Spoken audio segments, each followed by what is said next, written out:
From the field to the weight room, Jake Javier is used to spending a lot of time working out.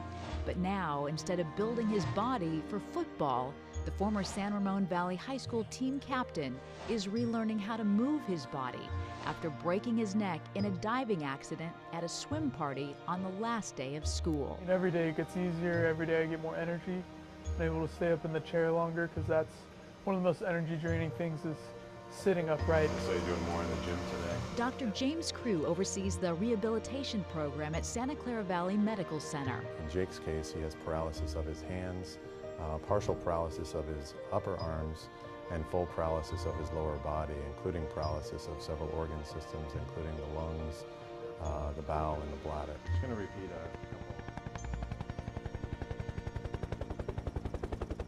More than 4 weeks have passed since the star football player was airlifted to John Muir on the eve of his high school graduation. Jake sustained This x-ray shows the severity of the injury. The C5 and C6 space was injured. He had what we call a subluxation, where the spine shifts due to severe damage to the ligaments. Jake's mother says she arrived at the hospital frantic, not knowing what to expect. But just before he was wheeled into surgery, she got a chance to talk to her son. And when he saw me, he started to cry, and he said, "Mom, I messed up. I messed up so bad." And I said, "What do you mean, son?" And he said, "I promised you I'd never make you cry, and I'm making you cry now." Do you think he is fully, accepting of the fact now that he will never walk again? You know, Julie, I really believe he accepted that day on the gurney. I really do.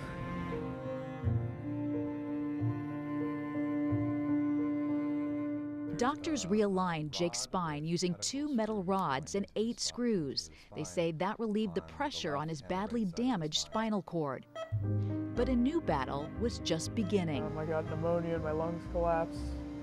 And so for a while I was on a ventilator, helping me breathe. So I couldn't breathe on my own. And it was just really difficult all the time. It was really drew a lot of energy out of me, just trying to focus on my breathing. Let's go out and get some fresh air. Yep. The same focus, internal drive, and determination that helped Jake succeed on the football field is now helping him fight the infections that invade his body. He's now off the feeding tube, breathing on his own, and moving around in his electric wheelchair for several hours a day. How's it feel?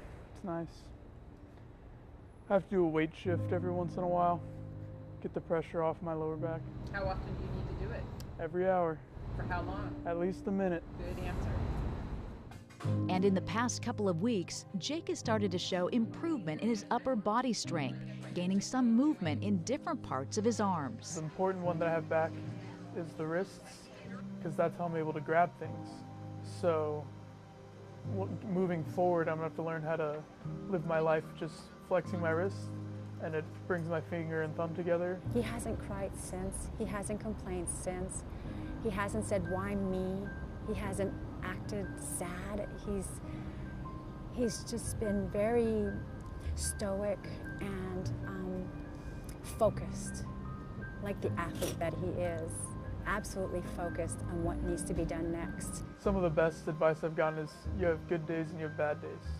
And you just got to take it as it is and just move forward. The Javiers know Jake has a long road ahead, but they say the overwhelming show of support from family, friends, the community, and even people who have never met Jake has been incredibly uplifting. And the surprise visits from people such as former 49er great Ronnie Lott, Raiders quarterback Derek Carr, and Raiders running back Roy Hilo Jr. have meant the world to Jake, along with a very special visit from Cal Poly football coach Jim Kraft.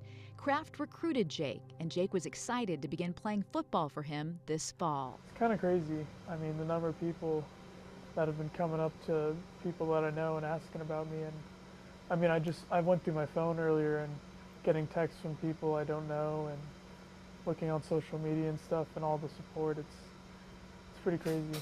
How does that make you feel? Does that, because I know it's frustrating and what you're going through is so hard, and does that help you? Yeah, definitely helps. Knowing that other people are looking out for me and praying for me. It's really nice. And Jake says he's grateful to his family, especially his mom and dad, who are constantly at his side. Because it makes a huge difference having someone in the room with me and just always there to help out if I need anything. They've been amazing to me the whole time, always eager to help me with anything I need, so I'm just very thankful for my parents and family.